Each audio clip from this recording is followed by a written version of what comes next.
Coming up on Philosophy Talk, the mind and the world. Human beings collectively have experienced only a small, idiosyncratic sample of all that ever has been or will be in the universe. But on the basis of that experience, we have built great storehouses of knowledge about the world. How is that possible? Oh, day and night, but this is wondrous strange. And therefore, as a stranger, give it welcome. There are more things in heaven and earth, Horatio, than are dreamt of in your philosophy. Was Shakespeare right? Do we overestimate what we really know about the world? Can the mind make contact with a world that lies outside of the mind? Is there really a world out there? Where is my mind? Where is my mind? Can the mind make contact with the world as it really is? Our guest is Howard Robinson from the Central European University. The mind and the world. Coming up on Philosophy Talk. After the news.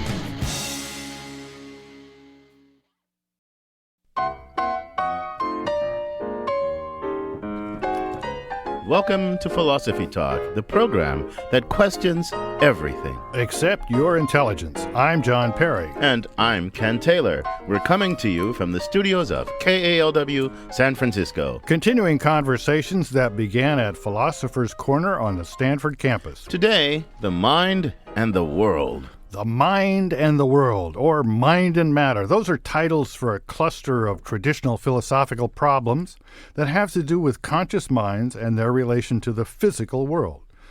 The physical world, including the very brains that seem to, in some way, be the basis of the minds. But I suspect many of our listeners can, and indeed many philosophers, may think that modern science and common sense pretty much give us the answer to these questions. So, yeah, I think you're right, John. Common sense thinks, and science thinks too. Well, look, there are two things. There's the mind, that's our ideas and sensations, and there's the world, that's all this physical stuff. But the mind is really just part of the world. It's just part of the physical universe, one complex physical system among many, many others. Yes, the idea is the mind is just the brain. Or maybe the whole central nervous system. But anyway, it's something physical. And this physical thing that is the mind is affected by the external world through the sense organs and other parts of the body. And then the mind, in turn, affects other systems by sending out signals that move arms and legs and start digestive processes and keep the lips moving when we're on the radio and the like. Yeah, right. That's common sense, and it's also science. Is the picture that's embodied by contemporary neuroscience and psychology. So, yeah, that's right. So have we solved the problem, Ken? If so, instead of the mind and the world, we could just think about the pressing problem of why the Giants have so much trouble winning away games. Well, John, you know we haven't solved the problem. From the birth of philosophy and even before, deep thinkers have found the picture we just sketched very, very problematic. Well, you're certainly right about that. The picture is problematic from the point of view of religion and from religiously minded philosophers, for one thing. Where does it leave the soul? Where does God fit in?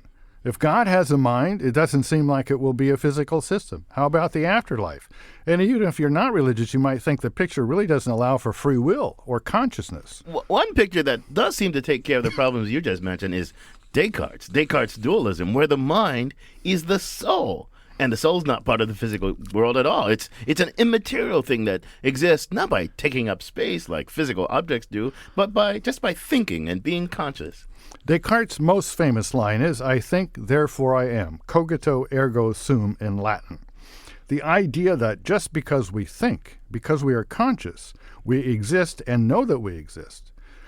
And that this could be the case even if the physical world weren't there, if it were just an illusion. Minds are one thing, we know they exist. Physical objects are another, they're dubious. Right. In this view, the mind could exist without the physical world at all. I mean, there could be experience and consciousness without a physical world even existing. So if you think like that, then life after death is in a non-physical heaven or hell is not a problem. And God's mind, like ours, isn't a physical thing, so that makes sense too. So we've solved all those worries you had earlier. Yeah.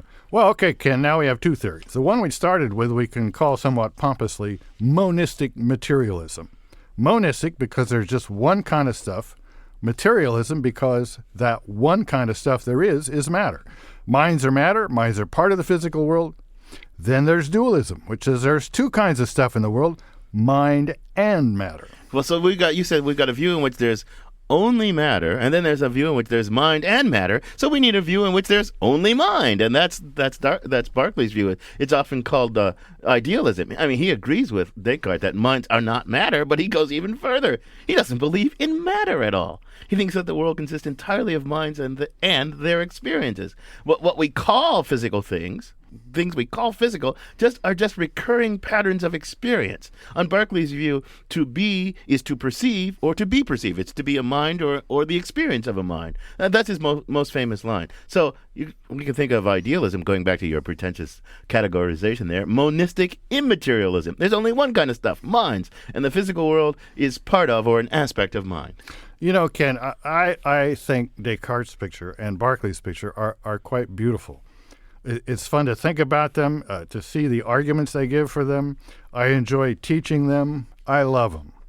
But I must admit, I'm pretty stuck with the sort of common sense materialism we started with, even though I don't love it and it's not very pretty. Yeah, but John, you know what? I share your taste there. But you know what? Perhaps you and I are just creatures of fashion. But luckily, we have a less fashion-bound philosopher with a view closer to Berkeley's to help us see the problems with our view and the plausibility of the alternatives we just rejected. That's Howard Robinson, who'll join us all the way from Budapest, where he teaches at the Central European University. And I have no doubt that at least some members of our audience have grappled with these questions, too. I hope they will join us at 1-800-525-9917. That's 1-800-525-9917. But first, our roving philosophical reporter, Zoe Corneli, talks to someone working on the intersection of the mind, the brain, and other parts of the body. She files this report. If you want to talk to the brain, you have to go through the body. At least that's how it used to be.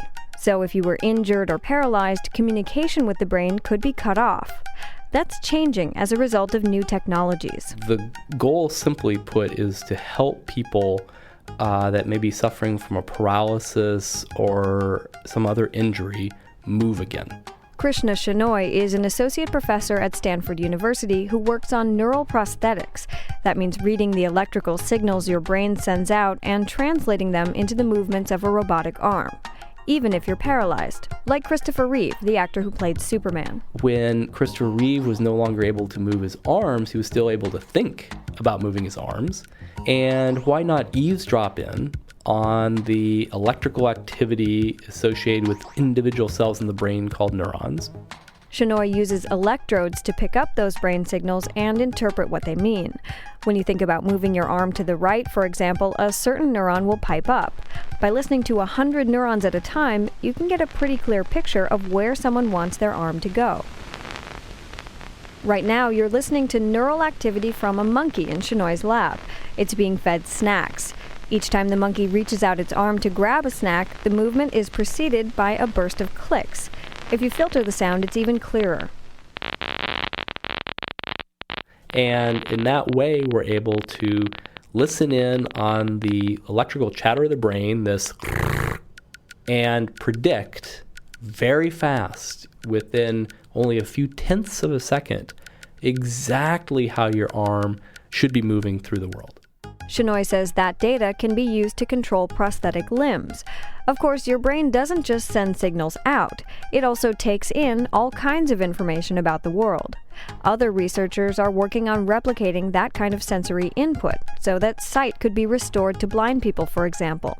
Shenoy says ultimately prosthetic devices will be a two-way street, reading information out of the brain and feeding it back in through sensors. If I reach out and pick up that cup of water, I need to know how hard to grip. And for that, I really rely on pressure sensors. I'd also like to know how hot or cold that glass of water is. Maybe this becomes very important if that glass of water is a cup of coffee. The result could restore an incredible amount of function to people who've experienced debilitating injuries or disease. And robotic arms are not the only thing you could control. So, for example, if you're able to move a cursor around a computer screen, then really anything you could imagine, which is quite large these days, controlling from your computer screen, you could control. So someone who's completely paralyzed could call for help, change the TV channel, or even control a wheelchair, not to mention checking email and browsing the internet, all just by thinking about it. The multitude of things that we're all very comfortable and increasingly experienced with dealing with our computer would be returned to the patient that previously was not able to move a limb. But all this makes me wonder if all you really need is a central nervous system to control prosthetic body parts and receive information about the world, and that central nervous system is really just a collection of cells receiving and putting out electrical impulses. What are we? I mean, what does it mean to be a person? What is myself? That's a great question, and I think the deepest thinking on this issue is probably one of the original 1960s Star Trek episodes, right? That's the one where an alien steals Spock's brain and uses it to control an entire planet. Space, the final frontier. If sort of our brain and spinal cord sitting in a jar is really who we are, then it does really push this question of what is mind, what is brain, what is body, who are we, and the greater questions of consciousness and self-identity. Perhaps those questions are the real final frontier. For Philosophy Talk, I'm Zoe Cornelia. I'm John Perry. I'm a big collection of neurons sitting in a jar at KALW, and with me is my friend Ken Taylor. An even bigger collection of neurons sitting in a jar. And our guest is Howard Robinson. He's professor of philosophy at the Central European University in Budapest, Hungary, from which he joins us, and he's author of the book Perception. Howard, welcome to Philosophy Talk. Thank you very much. Howard, among the views Ken and I discussed, your view, from what I've read, is closest to Berkeley's. Now, I hope you don't mind that we called this view unfashionable. You know, in philosophy, being unfashionable, that's high praise, not criticism. I've always been unfashionable in my views, so I'm quite happy with that. Okay, yeah, cutting-edge unfashionability. But tell me, before we plunge into the arguments, just from a personal point of view, briefly, when in your life were you first drawn to idealism and why? Well, I was a dualist when I was a graduate student, and in my first year or two of teaching in Oxford. Then about 1972, I began to think about the nature of matter. And it became clear to me there was no very clear conception of matter. Our ordinary conception of a physical object is that it possesses colour, shape, hardness, and all these qualities, what Locke called the primary and secondary qualities. But then, of course, on most views, the secondary qualities, like the colour, are only in our minds, the way the thing affects us. So the thing out there is just space with with the dispositional property of impenetrability.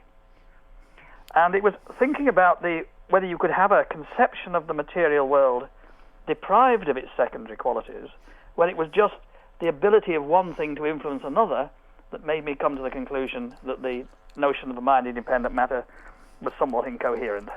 Okay, so let's short way of putting it. Let's unpack that a little. Now you say a dispositional property, so that's a distinction philosophers make between two kinds of properties things have. A disposition is what effects it has on other things under certain circumstances. So if glass is brittle, that's a dispositional property, means it will break if it falls. As opposed to that, there's categorical properties, I guess. You didn't mention that. Is that the idea that all we really know about objects is their effects on us, which is their dispositions to cause things in us? We don't really know what they're like in themselves? Is that the picture? The scientific conception of matter is just of matter as being a set of dispositional properties. Energies, fields, forces. They're all terms which describe what objects do to one another. Nothing about the intrinsic nature of the thing doing the doing. And an argument, not a very original argument I came up with, was that this is a kind of vacuous conception. If an object is just the ability to affect another ability to affect another ability to affect another thing, you've got a regress. Howard, my head is spinning out there. No, I'm so sorry. I'm going to go back to common sense, right? I have all these sensations. I understand the idea that when we perceive color, it might not really be in the object, like at least as we perceive it, right? Because it does something to my sensory apparatus, and shakes my nerves, and I have these perceptions. But there's something out there doing something to me. Otherwise, why would this stuff happen in me? I mean, I don't just will myself to see a blue thing when I look over there, something's happening in me. So I'm going to key this question up. You can think about an answer. Something's out there causing these sensations in me, and that's the real world, and it's independent of my mind. But I'm going to let you think about that and then answer after a break. You're listening to Philosophy Talk. Today, we're discussing the mind and the world with Howard Robinson from the Central European University in Budapest, Hungary, from which he joins us. What about it, folks? Are you a mere brain in a wholly physical world? Or is the physical world just an aspect of your mind and of other minds? Or does it matter to you? Is one conception more appealing than the other? Join us by calling 1-800-525-9917. That's 1-800-525-9917. Next, we're going to plunge further into this question about whether our sensations give us information about the world, what the world is really like, or do they just form a veil that makes it impossible to ever know what the world is really like? Or is there a world out there at all? The veil of perception, plus your calls and emails when Philosophy Talk continues.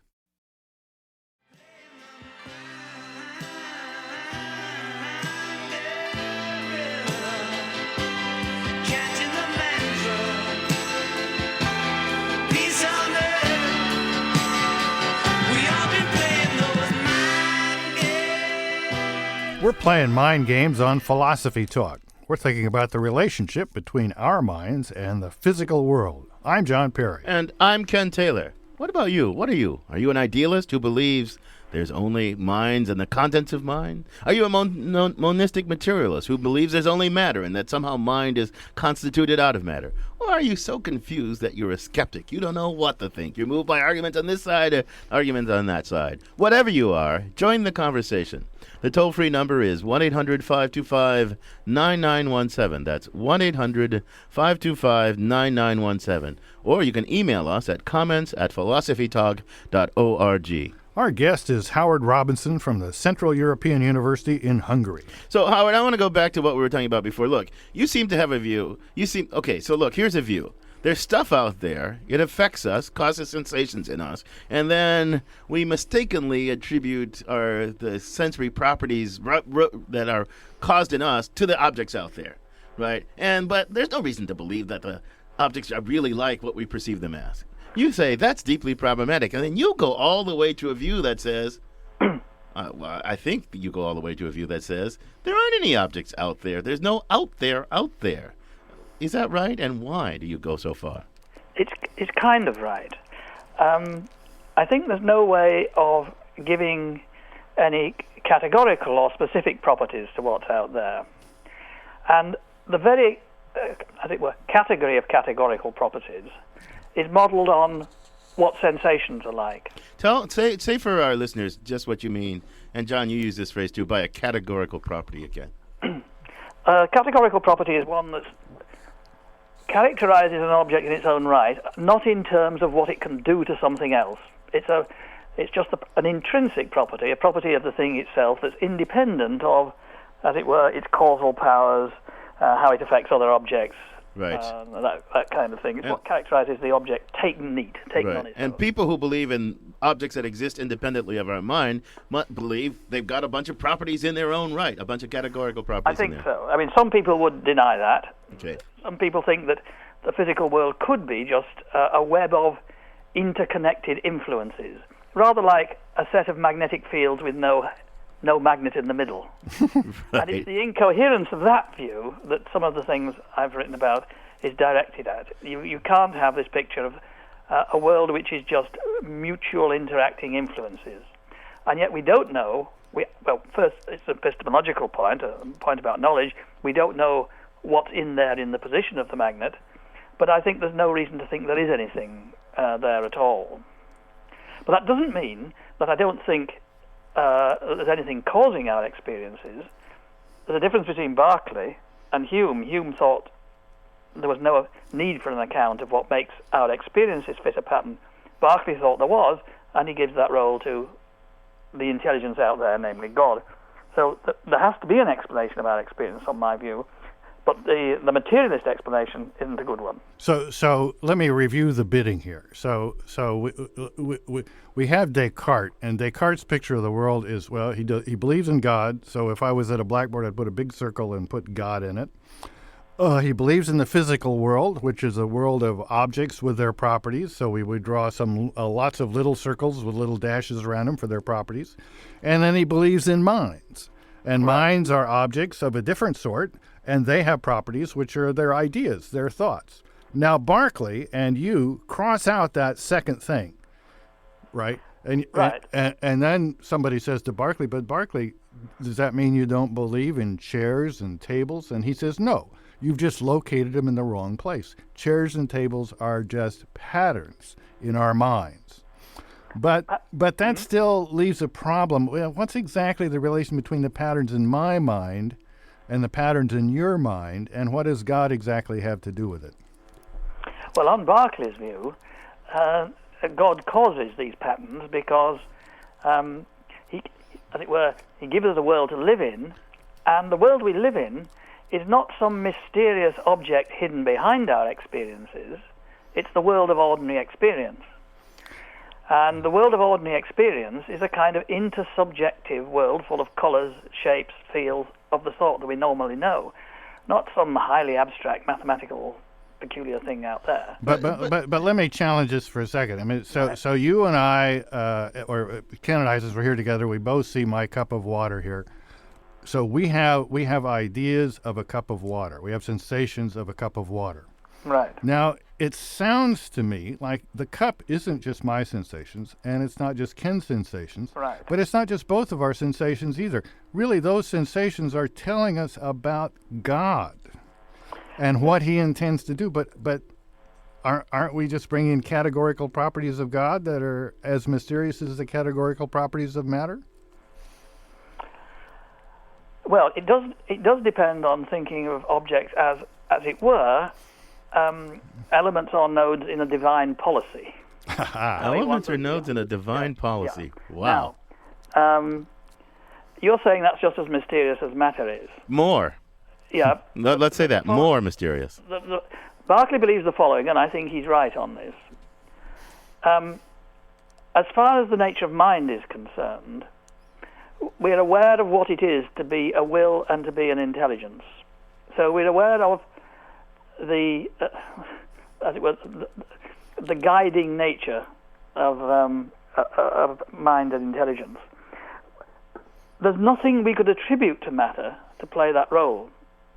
So the interaction with a purpose and an intellect out there makes more sense than the interaction of something where it's wholly incoherent to attribute anything particularly to it at all. Right. That dumb matter should shape our minds. The contents of our mind is like a mysterious thought in the Berkeleyan eyes. But you're listening to Philosophy Talk. We're talking about the mind and the world with our guest Howard Robinson from the Central European University in Hungary. He joins us all the way from Hungary. And we'd love to have you join this conversation too. That's 1-800-525-9917.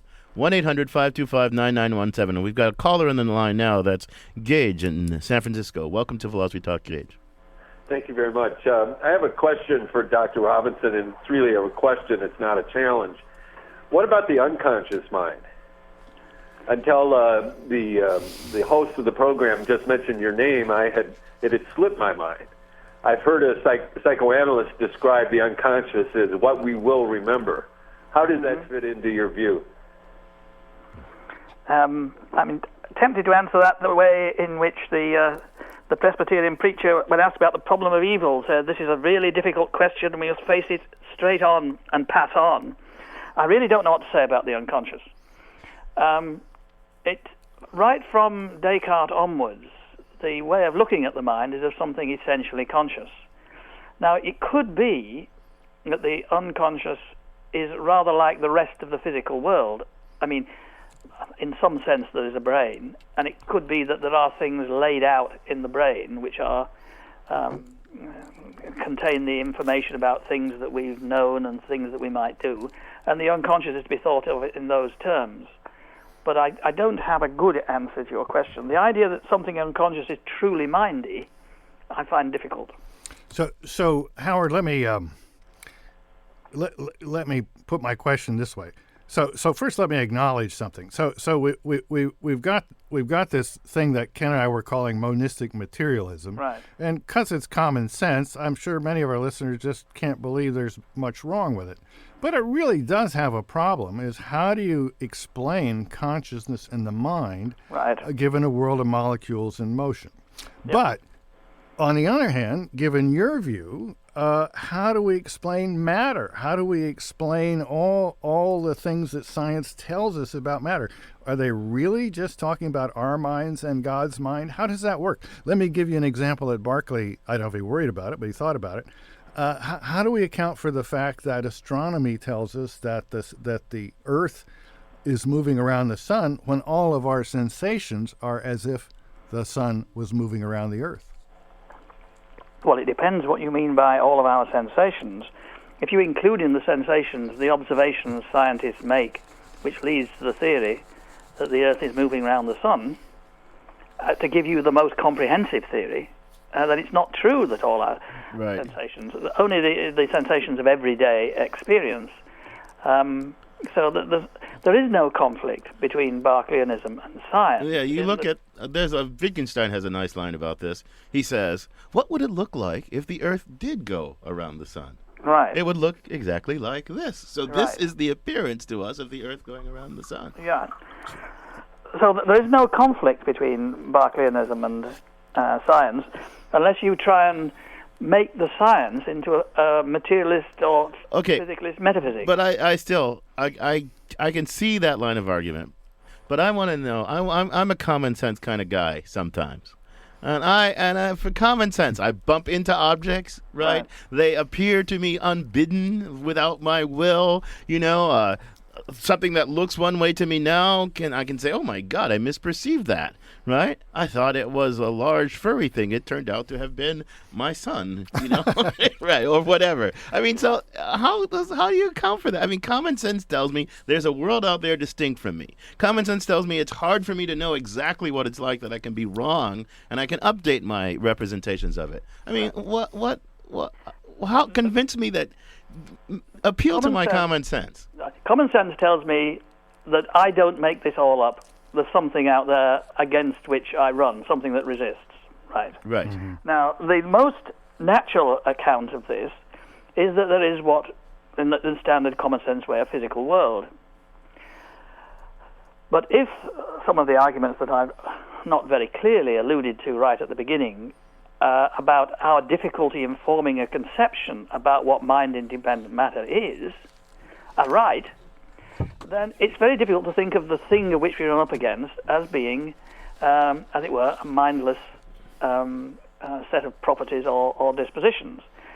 The alternative account is that the Berkeleyan account is what you have is what we run up against, and what resists us, so to speak, is the divine plan of the experiences, the shape our experiences fall into. So we don't control those. It's not that I make it up. So let me give an example. So I'm out fishing. Right. Right. And suddenly I feel a tug on my line. So I have a sensation, Right. And I think there's a fish tugging on my line. Right. And then let's suppose, uncharacteristically, I manage to get the fish into the boat. Then I see the fish. So now I'm having visual sensations of the fish. Right. And then I take the fish off the hook, so I have tactual sensations of the hook. And so eventually I eat the fish. So I have gustatory sensations of the fish. And in spite of my best efforts, it smells a little bit fishy. So I have all olfactory sensations of the fish. So that's the whole pattern that the fish plays in my experience, from the tug on the line to the last swallow. Now, commonsensically, I think, well, there was a fish out there. It existed completely independently of my sensations. And it caused those sensations as it got into various relations with me. And you say, well, that's all fine, as long as you realize that ultimately what you're thinking about is God's plan. Now, my question is, God is much different than us. God doesn't eat fish. He doesn't catch fish. He doesn't smell fish. He doesn't taste fish. Although he smells pretty fishy. Yes. He's out of space and time. Is it really is my concept of God's plan given the vast difference between God's mind and my experience, any clearer to me than my concept of a material world? Well, it is in the following sense. Because of our extrapolation from projection from the ordinary experiences we have and the science we develop on the basis of that, we, on the whole, know what's going to come or what should come or what's likely to come next. In that sense, we do know what the divine plan is. We may not know in a very heavy providential or eschatological sense why it's all here, but we are able to make projections about where experiences are going to go, what it's going to feel like. It's going to feel as if there is a physical world in the normal sense. Well, Indeed, this is what it is for there to be a physical world in the normal sense. But Howard, okay, we know kind of what surface level experience is going to be like. But you know what? If we go back to our caveman progenitors and their physical, their experience and representations of the world, and we look at the progress of human inquiry, the world has taken many, many surprising turns. It turns out that when you look at things under higher and higher magnification, that space is mostly not filled with solid objects everywhere. But you know, there's all these quantum gaps and all this stuff. I mean, and there's gravity, there's all this stuff. I mean, it's really complicated. The world turns out to be really complicated, far more complicated than our senses indicate. Right. And yeah. that shows something about our senses. It seems to me to suggest our senses sort of partially, imperfectly represent the world, but through reason and all this stuff, we can get at better representations of the world. How do you explain that on your Berkeleyan idealism? We get at a better theoretical account of how all this works. We don't get at a better account of what it is that's actually out there. And Russell, who was not a Berkeleyan idealist, made the very important point, Bertrand Russell, that science tells us how things behave. It doesn't tell us the intrinsic nature of anything that's there. There's a gap, there's an emptiness. And so, though we get a more detailed theory all the time and better mathematics and better predictions for what, as it were, experience will be like down the line and how to send rockets to the moon, we don't actually get any insight into the ultimate nature of the physical world, if it has one. So I think the science is irrelevant to what we're arguing about, though wonderful in itself. You're listening to Philosophy Talk. We're discussing the mind and the world with Howard Robinson from the Central European University in Budapest, Hungary. Does science tell us that we don't know what the world is really like? Can you accept that the beautiful sunsets and towering mountains are just the way your mind deals with irritations of your sensory surfaces? That these things are, in themselves, colorless, without majesty or beauty? Science. It helps us to manipulate the world, but does it help us to understand it? When Philosophy Talk continues.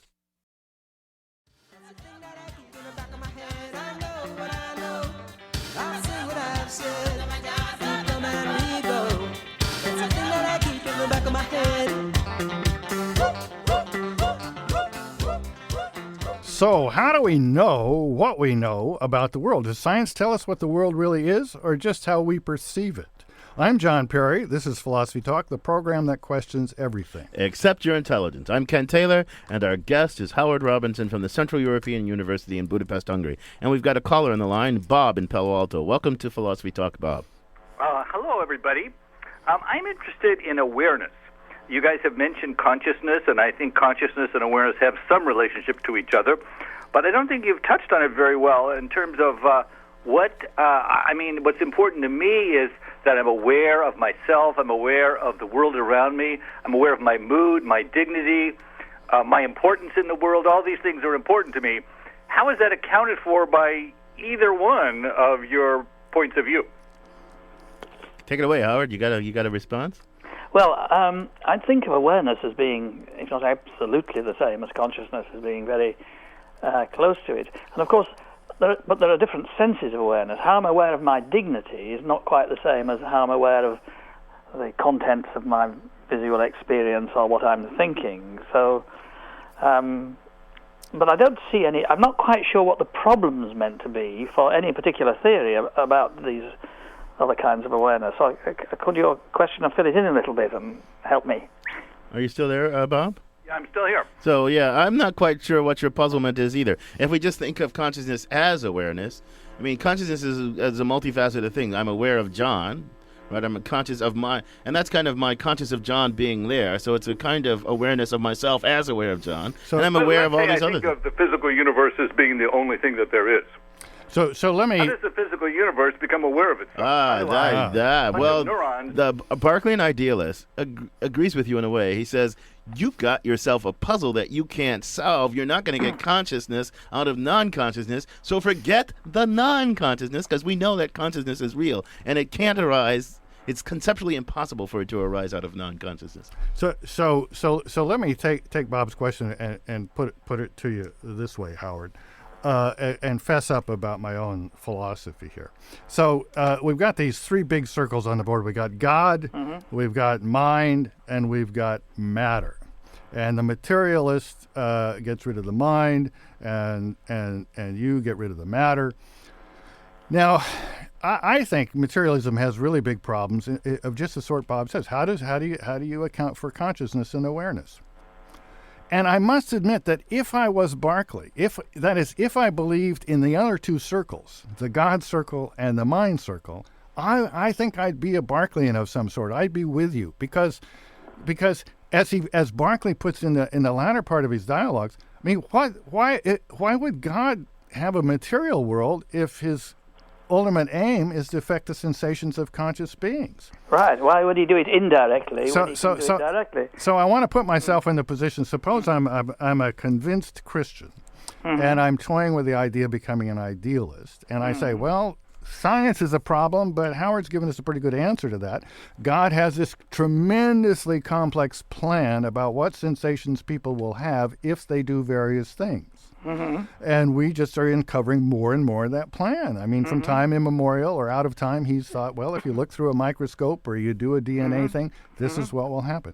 But now as a Christian, I'm sort of pretending here, I believe that God's plans are in many ways unfathomable. We have no idea why the Holocaust was part of his plans.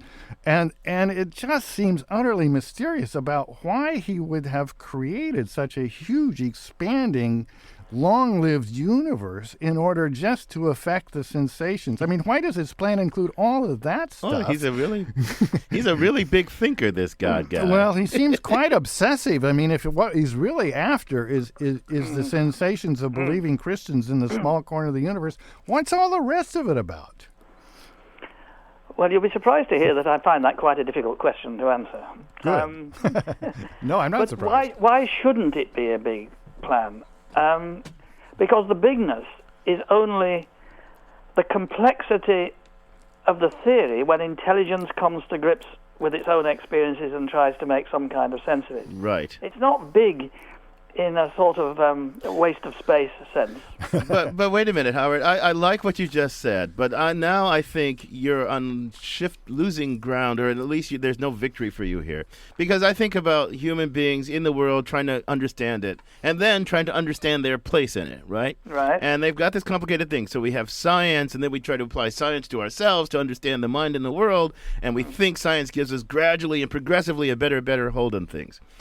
On the other hand, you say, well, we've got God and his big complicated plan, and it feels complex to us when we try to understand, when we try to achieve self-understanding. What are we such that God has these plans for us and all this stuff, and what is God's plans? And you say, then it gets complex. But it doesn't just get complex. It gets mysterious and unfathomable. I mean, at least I can begin to tell, if I'm the materialist, a story about how mind relates to the world and how it manages gropingly, slowly to gain better and better knowledge through science. But on your picture, it's just this big, unfathomable mystery. No, I think you're begging the question. I mean, if it's coherent to be a materialist, then you're right. Nobody would resort to Berkeleyan idealism if they thought there was a decent account of what matter's supposed to be. And nobody would be a dualist if they thought that consciousness or intellect or whatever had got a decent physicalist account. So you're right in where you start off from. The question is, what do you do if you think these things don't work? Can I just for half a minute be a bit autobiographical? Sure. When I started off as a graduate student, I mean, I was brought up, and I am religious, I was worried about whether there would be a materialist account of mind and consciousness. And then I read Jack Smart and a bit later David Armstrong. I thought, they're the people with their backs against the wall. The idea that you can only account for experience physicalistically by saying we're not aware of anything in its own intrinsic nature, is a bizarre theory, the topic neutrality account of experience. And there really is no way of producing a naturalistic account of why there's consciousness in the first place. And then the next thought is, look, our notion of matter is entirely dependent on what it is like to perceive the world. So the physicalist picture that we understand 99.9% of the world and there's just a little bit we can't account for is wholly wrong. But wait a minute, Our perception of matter depends on projection of what it's like to experience. Our notion of matter has gotten more and more and more complicated over time. Our perceptual apparatus hasn't changed. And sort of the first-hand, first-person, surface-level experience of matter is still the same. We experience the world the way Aristotle did, but we understand it much more deeply. Aristotle thought water was a simple essence. We now know that we had the chemical revolution, and after that, the quantum revolution. So our concepts of matter are really rich and complicated and ever-evolving. And I think they get less and less, well, when you get to the quantum level, they get more mysterious. But we have a rich way of understanding matter that goes beyond surface sensation. We have a rich understanding of the scientific structure of the world. There's absolutely no doubt about that. But that would make no sense. I mean, the philosopher Wilfrid Sellers distinguished between the manifest image of the world, which is the way it normally looks to us, and the scientific image, which is the theory. Now, the scientific image can never replace the common sense image because it's like the lines of force within our ordinary experienced world. If you have the scientific image by itself, it's just mathematics. It doesn't, it adds a lot, but it doesn't add anything or replace that image of the world which is based entirely on what it is like for us to experience it. So, Howard, let me go back to Russell. Bertrand Russell thought, like you do, that all science gives us is more and more dispositional, structural, mathematical descriptions of matter, and we never really get to know what it is. But Russell, at least later in his life, said, yeah, but there's one exception. He said, we do know the intrinsic properties of some of our own brain states. That's what consciousness is. So that was his solution. I think it's basically not exactly materialistic, but a physicalistic solution to the problem of awareness and consciousness. What do you think of that? Quite a few people now go for that solution. And the interesting thing about it, it's kind of physicalist and it's kind of panpsychist. That's to say, it's kind of the view that matter itself has sensational, experiential qualities right to its heart. Explain panpsychist real quickly. Panpsychism is the view that there's mind in everything. And Russell's picture is that you know the real physical nature of only one thing. That's your own brain. And the red patches, the pain feelings, even, I suppose, the emotional jealousies and whatever the things that Russell had, they're the intrinsic inner nature of the electrons, the protons, and the neurons that make your own brain. Now, put aside the following question, what is it to be aware of those things in addition to those qualities? Nevertheless, that's almost like Leibniz, and that's why Russell, I think, liked Leibniz. It's putting the qualitative nature of experience into the heart of matter. And that's not a very standard form of physicalism. So let me wrap up with what Russell said about his view. He said when a brain surgeon does brain surgery on your brain, he's really just seeing the inside of his own brain. So on that note, Howard, thanks for joining us. It's been a real pleasure. Thank you. And our guest is Howard Robinson. He's professor of philosophy at the Central European University in Budapest, Hungary, from which he joins us, and he's author of the book Perception. This conversation continues, as always, on our blog, theblog.philosophytalk.org, where our motto is Cogito Ergo Blogo. And you can download podcasts of our program from our website as well.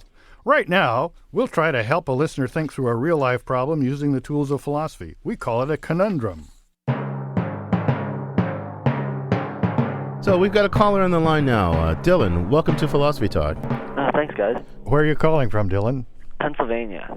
I take it you listen to us on the internet there, right? Yeah, I do. That's cool. What do you do out there in Pennsylvania? I'm a full-time student at a boarding school. Okay. So you're on the youngish side. Yeah, I'm 16. Oh, I think I think you get the prize for our youngest conundrum haver ever. So you should feel proud of that. I am, actually. Why did you tell us what your conundrum is? Well, my my question is, it concerns copyright and graffiti. I had to do an art project for school, and I ended up taking a picture of graffiti, and I wanted to use it in one of my images, but my teacher wouldn't let me do that because she said that it violated copyright. I don't really take no for an answer well, so I looked up fair use, and I found out that I was actually able to use it because it was a scholarly work. But that raised the question in my mind, according to copyright.gov, your work is protected under copyright as soon as it says your work is under copyright protection the moment it is created and fixed in a tangible form. So graffiti, I think, would fall under that, but graffiti is kind of an illegal art form. So my conundrum is, does copyright cover graffiti? And, well, not really does, but should, because I don't know what the law is, and you didn't call a lawyer or some shit like that. You called Philosophy Talk. So let's focus on the should question. Yeah. Let's go back a couple of decades where censorship in the United States was fairly stringent. So Henry Miller's novels weren't published here for a long time. The works of the Marquis de Sade and so forth. Now, suppose that one writes a novel under those circumstances and publishes it illegally. Now, we might say, well, there shouldn't be such censorship, but suppose there actually is. Still, it would seem to me the fact that it's illegal wouldn't mean that the person should be deprived of copyright protection.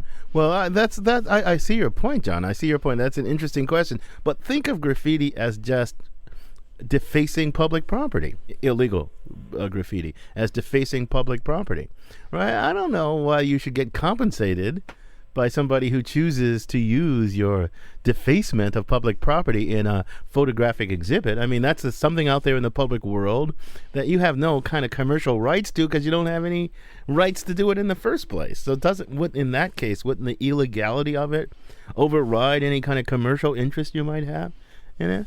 I mean, I guess we have to define two questions. We have to disassociate our sense of graffiti as usually being something trivial that no one would claim copyright for, and the fact that it is graffiti. So if Shakespeare wrote one of his sonnets on the walls of the Globe Theater during an actor's strike, so it was clearly graffiti, would they have the right to copy it and do something with it? Now, there's another question that we didn't get to. I think that the copyright laws in this country are crazy, and they get in the way of remix, the free exploitation of cultural products by other cultural producers, and they stifle creativity. So even if it should be protected, well, I don't know what the copyrights law should be. I still think it might be, and I think maybe you should have told your teacher, you're into remix culture, and you, as an act of civil disobedience, are trying to show the stiflingness of these stupid, archaic copyright and patent laws, and she should not have stood in the way of that free exercise of creativity. I think you should have had an argument with her about the point of the copyright laws and whether they serve that point. But I'm a subversive. I don't know what that would have got. I don't know what your teacher's like. I don't know. In the thing you are producing, would the graffiti have been legible? Would the focus in your piece of work have been the content of the graffiti? Well, in my piece, it was generally, it was compilations. So I would take a picture of a landscape and then take a picture of graffiti figures, like different animals or people or whatever, and then select them and put them into that landscape for the certain effect. Boy, you sound like a pretty creative guy, Dylan. I wish I could see this thing. Take a picture of your artwork and post it on our website. Yeah, that sounds cool. Now, I don't know if we've helped you think about this in a clear-headed way. I mean, you might regret calling philosophers rather than a lawyer, but we've had fun with you. Oh no, that's what philosophy's all about. Thank you guys. Okay, bye-bye. Bye.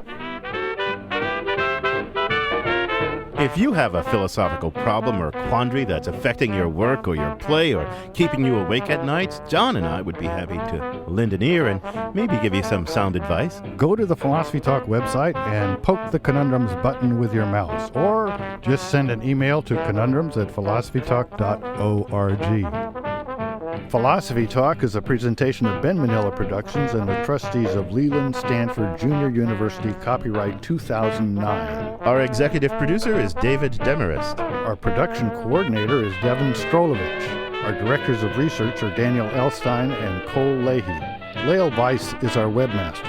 Also thanks to Zoe Corneli, Merle Kessler, Corey Goldman, Jennifer Jensen, and Mark Stone. Support for Philosophy Talk comes from the Templeton Foundation. Also from various groups at Stanford University, the Friends of Philosophy Talk, and the members of KALW San Francisco, where our program originates. The views expressed or misexpressed in this program do not necessarily represent the opinions of Stanford University or of our other funders. The conversation continues on our website, philosophytalk.org. I'm John Perry. And I'm Ken Taylor. Thank you for listening. And thank you for thinking.